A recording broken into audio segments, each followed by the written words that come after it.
नमस्कार दोस्तों, मेरा नाम है आदर्श और मैं आपके लिए लाया हूँ डीएलएड प्रथम सेमेस्टर 2016 का प्रश्न पत्र है। और ये विज्ञान का तृतीय प्रश्न पत्र है जो कि 25 इसका पूर्णांक होता है, मतलब 25 नंबर के क्वेश्चन होते हैं इसमें, और 1 घंटे में आपको सबमिट करना होता है। टोटल इसमें 18 क्वेश्चन होते हैं।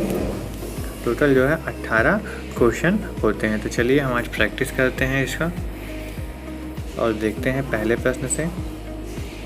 तो क्वेश्चन नंबर पहला है आपका, निम्नलिखित में से उभयचर प्राणी है। पहला है खरगोश, दूसरा है चूहा, तीसरा है कछुआ, चौथा है गाय।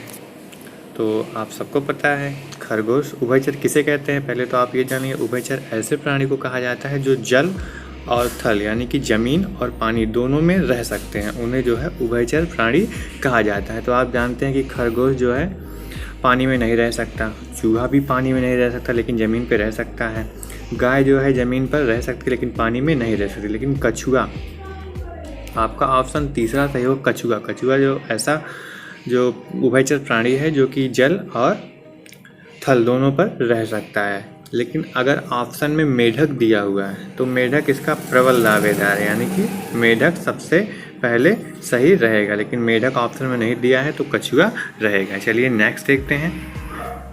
क्वेश्चन नंबर दूसरा है आपका, निम्नलिखित में से कौन सा मछली का अनुकूलन अंग नहीं है। ऑप्शन ए है पहला यानी कि धारा रेखित शरीर, दूसरा है पंख, तीसरा है गलफड़ा, चौथा है फेफड़ा। तो आपका ऑप्शन एकदम चौथा सही होगा, फेफड़ा, क्योंकि मछली में फेफड़ा नहीं होता, वो गलफड़ा होता है, गलफड़े से उसका पूरा काम होता है। तो अनुकूलन अंग जो है फेफड़ा नहीं है। चलिए नेक्स्ट देखते हैं। क्वेश्चन नंबर तीसरा, सब एक एक नंबर का है, आप देख सकते हैं बगल में यहाँ पर दिया हुआ है नंबर। तो तीसरा क्वेश्चन है, निम्नलिखित में से यौगिक है। पहला है जल, दूसरा है सोना, तीसरा है पीतल और चौथा है चांदी। तो आपका ऑप्शन पहला सही होगा, जल। यौगिक जो है इसमें से जल है। चलिए नेक्स्ट देखते हैं। क्वेश्चन नंबर चौथा देखते हैं, निम्नलिखित में से कौन सी विधि घुलनशील ठोस पदार्थों को द्रव से पृथक करती है, यानी कि अलग करती है। ऑप्शन पहला है निथारना, दूसरा है वाष्पीकरण, तीसरा है तलछटीकरण और चौथा है छानना।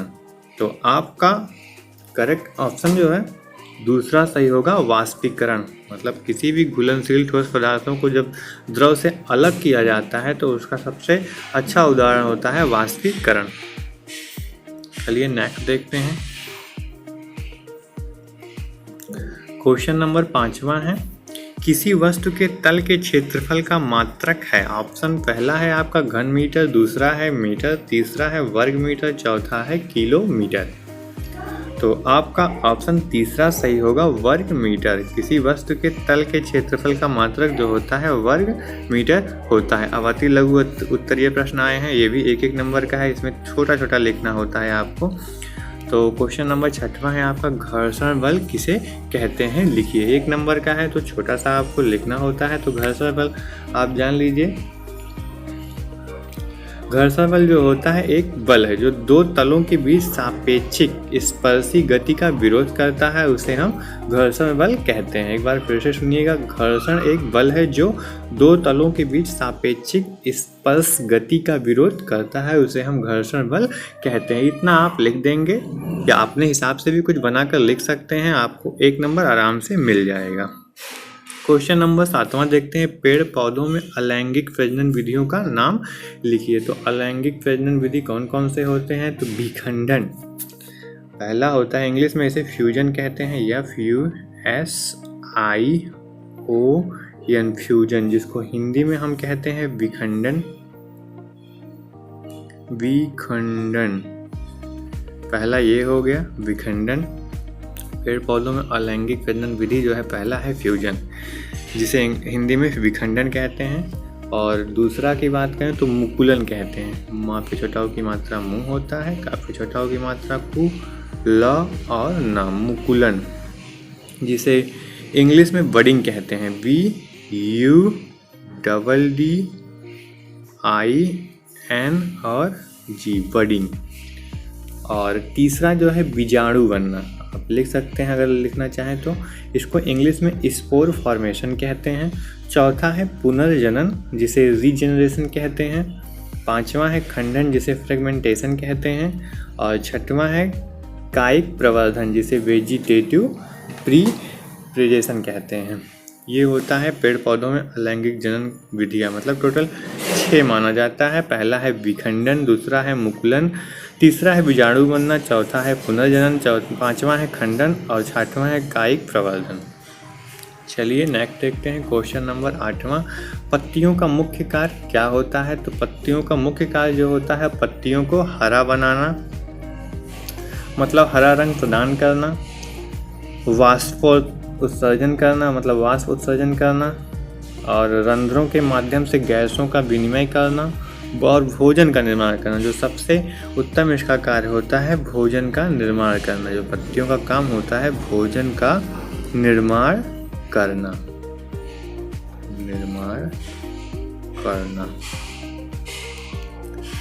नेक्स्ट देखते हैं क्वेश्चन नंबर 9वां है ऊर्ध्वपातन किसे कहते हैं? उदाहरण देकर समझाइए। तो ऊर्ध्वपातन जो होता है एक रासायनिक प्रक्रिया है जिसमें पदार्थ अपनी ठोस अवस्था से गैस अवस्था में परिवर्तित हो जाता है। इसका बेस्ट एग्जाम्पल है आयोडीन और कपूर। आयोडीन और कपूर इसका सबसे बेस्ट एग्जाम्पल है ऊर्ध्वपातन का।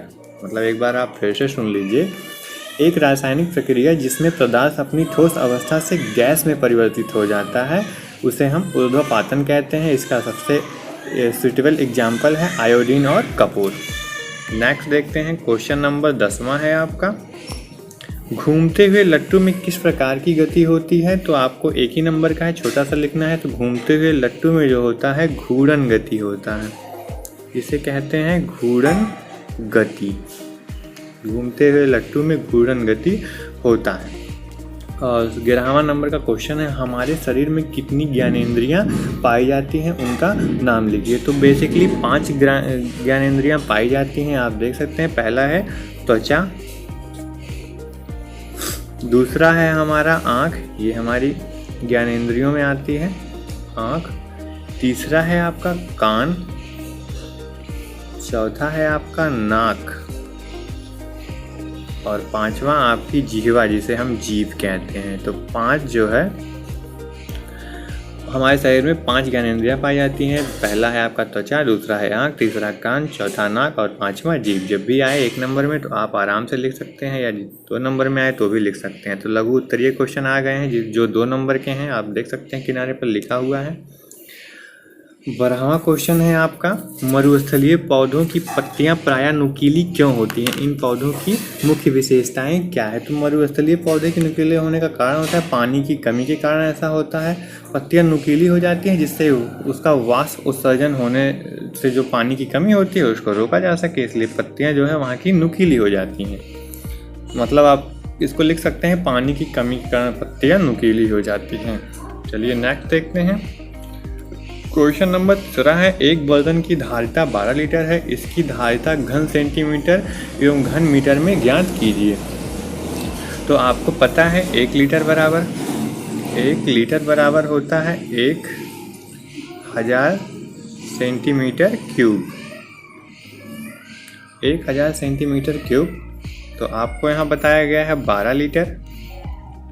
तो 12 लीटर का आप गुणा करेंगे 1000 से, तो बराबर आपका आएगा 12000 सेंटीमीटर, यानी कि 12000 घन सेंटीमीटर आएगा आपका। चलिए नेक्स्ट देखते हैं।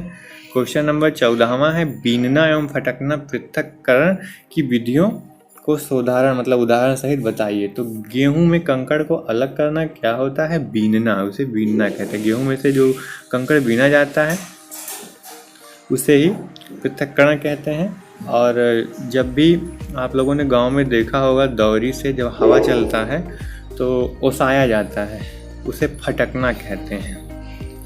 गेहूं हुआ, धान हुआ, इसमें से जो गर्दा होता है उसको निकालने के लिए और गंदगी निकालने के लिए, और जो पहिया होती है जिसमें अनाज नहीं पड़ा होता है उसको अलग करने के लिए ओसाया जाता है, इसे फटकना कहा जाता है। चलिए नेक्स्ट देखते हैं 15वां क्वेश्चन। जैसा कि मैंने बताया था 18 क्वेश्चन होते हैं, तो 15वें पे हम सब पहुंच चुके हैं। बीजों की संरचना का सचित्र वर्णन कीजिए। तो ये आपका काम है, आप इसकी संरचना यानी कि चित्र बनाना है। तो चित्र तो हम नहीं बना सकते हैं, आप बना दीजिएगा बीज गेहूं का या जिस चीज़ का भी आपको बनाना हो बना सकते हैं। 16वां है आपका गुरुत्व बल एवं पेशीय बल को उदाहरण देकर समझाइए। तो गुरुत्व बल क्या होता है? तो पृथ्वी प्रत्येक वस्तु को अपने केंद्र की ओर खींचती है, तो उसे गुरुत्व बल के द्वारा ही आकर्षित करती है। और दूसरा है आपका पेशीय बल। तो हमारे मांसपेशियों द्वारा जो लगाया जाता है बल, उसे ही पेशीय बल कहा जाता है। क्वेश्चन नंबर 17वां है बीजों का प्रकीर्णन किसे कहते हैं? किन किन विधियों द्वारा बीजों का प्रकीर्णन होता है? तो बीजों का प्रकीर्णन यानी कि प्रकीर्णन का मतलब होता है फैलाना, किसी चीज़ को छितराना या फैलाना। प्रकीर्णन का मतलब होता है फैलाना या छितराना। तो आपको सबको पता है कि कैसे फैलता है जो बीज होता है। तो जैसे कि हवा में उड़ गया कुछ बीज तो इधर उधर जाके जम जाता है, पक्षियों की चोंच के द्वारा इधर उधर चला गया, या फिर जानवरों के शरीर से चिपक के, जानवर अगर अनाज पे लेट गए तो उनके शरीर से चिपक के इधर उधर चला गया, या हम ही लोगों ने कहीं ना कहीं फेंक दिया। तो बीजों का प्रकीर्णन इसी को कहा जाता है। क्वेश्चन नंबर लास्ट है 18वां, पुष्प के कितने भाग होते हैं? उनके भागों का चित्र बनाकर एक एक काल संक्षेप में बताइए।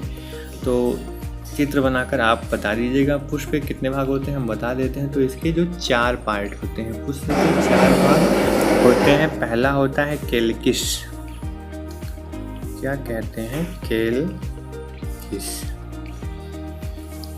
दूसरा होता है कोरोला, कोरोला। तीसरा होता है पुमंग, पुमंग।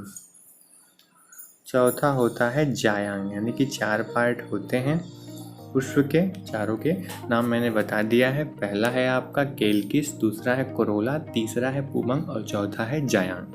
तो आपको ये वीडियो कैसा लगा कमेंट बॉक्स में ज़रूर बताइएगा। नेक्स्ट वीडियो डीएलएड की आ जाएगी जल्द ही, और आप डिस्क्रिप्शन में लिंक दिया हुआ है प्रीवियस वीडियो का भी, और आप टेलीग्राम पे जाके ज्वाइन कर सकते हैं, वहाँ पे आपको और भी नॉलेज दिया जाता है। तो अगर आप हमारे चैनल पर पहली बार आए थे तो चैनल को सब्सक्राइब कीजिएगा और बेल आइकन को ज़रूर ऑन कीजिएगा। धन्यवाद।